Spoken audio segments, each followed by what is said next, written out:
నమస్తే welcome to Sakshi sports నేను మీ Krishna Bala team India teenage sensation Vaibhav సూర్యవంశీకి తుది జట్టులో చోటు కల్పించకపోవడంపై మాజీ హెడ్ కోచ్ రవిశాస్త్రి తప్పుబట్టాడు. ఎక్స్ ఫ్యాక్టర్ ఆటగాడిని పక్కన పెట్టడం ఏంటని విమర్శలు గుప్పించాడు. వీలైనంత త్వరగా అతన్ని తుది జట్టులోకి తీసుకోవాలని సూచించాడు. ఐర్లాండ్తో టీ20 సిరీస్లోనే వైభవ్ సూర్యవంశీని ఆడించాల్సిందని రవిశాస్త్రి అభిప్రాయపడ్డాడు. అక్కడి చిన్న మైదానాల్లో వైభవ్ సూర్యవంశీ బౌలర్లను చితక్కొట్టేవాడని, వారి ప్యాంట్లను ఊడదీసేవాడని చెప్పుకొచ్చాడు. ఐపీఎల్లో సంచలన ప్రదర్శనతో టీమిండియా పిలుపును అందుకున్న వైభవ్ సూర్యవంశీకి వరుసగా 3 మ్యాచ్ల్లో నిరాశే ఎదురైంది. ఐర్లాండ్తో 2 టీ20ల సిరీస్తో పాటు ఇంగ్లాండ్తో తొలి టీ20లోనూ వైభవ్ను మేనేజ్మెంట్ పట్టించుకోలేదు. టీ20 ప్రపంచ కప్లో అద్భుతంగా రాణించిన సంజు శాంసన్కు అండగా నిలిచింది.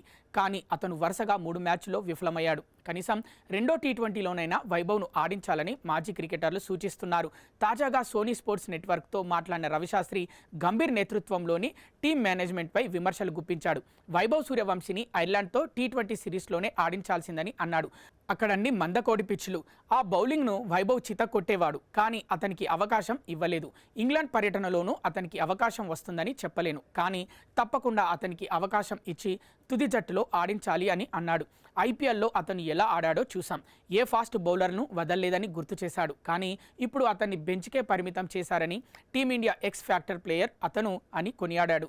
ప్రస్తుతం వైభవ్పై ఎలాంటి బాధ్యతలు లేవు. 15 ఏళ్ల వయసులోనే భయం లేకుండా స్వేచ్ఛగా ఆడుతాడని చెప్పాడు.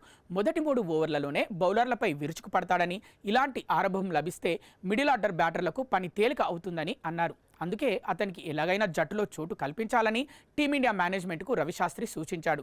ఐర్లాండ్తో 2 టీ20ల సిరీస్తో పాటు ఇంగ్లాండ్తో తొలి మ్యాచ్లోనూ సంజు శాంసన్ విఫలమయ్యాడు. దీంతో అతని స్థానంలో వైభవ్ సూర్యవంశీని ఆడించాలని ఫ్యాన్స్ డిమాండ్ చేస్తున్నారు. మరోవైపు గౌతమ్ గంభీర్ సారథ్యంలోని టీం మేనేజ్మెంట్ అతనికి అండగా నిలుస్తోంది. ఇంగ్లాండ్తో 2వ టీ20 శనివారం జరగనుంది.